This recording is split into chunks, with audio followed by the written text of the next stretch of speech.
What's the best case of malicious compliance you've ever seen? Brother Alex handed me a 20-page, notarized contract to take care of our own mother. He said it was to ensure her quality of care. But we both knew it was to control me. He was a successful lawyer, I was a freelance graphic designer, and in his world, that made me irresponsible. The contract was his masterpiece of petty tyranny. It had clauses for everything. I had to log her fluid intake every 4 hours. I had to submit receipts for any purchase over $5. I had to provide him with a written summary of all her phone conversations. My mom, bless her heart, has mild dementia but is mostly self-sufficient. She just needs someone around. Alex lived 3 states away and visited twice a year for the photo ops, but he wanted to manage her life, and by extension, mine. Refusing wasn't an option. He had threatened to use his legal power to declare Mom incompetent and put her in a state-run facility if I didn't agree to his terms, so I signed it. My hands shaking with a fury I hadn't felt since we were kids, and for 1 year I was the perfect, compliant son. I followed every ridiculous rule to the letter. I created spreadsheets for her diet. I scanned and emailed him a receipt for a $2 coffee I bought her.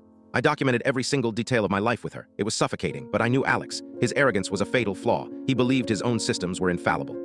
He never imagined his own weapon could be turned against him. The key was in subsection 12, clause C, a paragraph he'd added to ensure I never took a vacation. It stipulated that Mom required uninterrupted physical presence from her designated caregiver, and that any absence longer than 3 hours required his written consent 72 hours in advance. It was his checkmate, his way of tethering me to the house forever. I read that contract every night before bed. Not out of obligation, but as a study in my brother's psychology. I knew every semicolon, every addendum. I was waiting for the right moment. That moment came in the form of a save-the-date card embossed with gold lettering. Alex was getting married in Bali. He had been planning it for over a year, a lavish, week-long affair that would cost more than my annual income. He called me a month before the wedding, his voice dripping with condescending generosity. "I've arranged for a home care nurse to look after Mom for the week, so you can be there. It's all paid for, my gift to you." I felt a slow, cold smile spread across my face. "I don't think that will work, Alex," I said calmly. He was confused. "What are you talking about?" "It's all set up."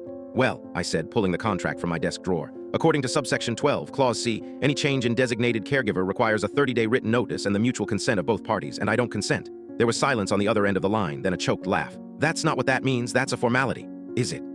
I asked, "because it looks pretty binding to me. It's notarized and everything." The panic started to creep into his voice. "This is my wedding. You can't do this."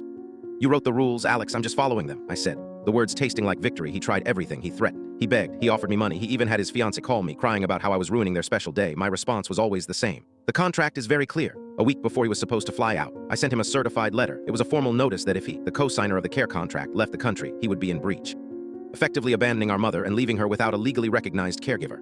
I included a draft of a lawsuit I had prepared with the help of a legal aid lawyer, citing elder abandonment and breach of contract.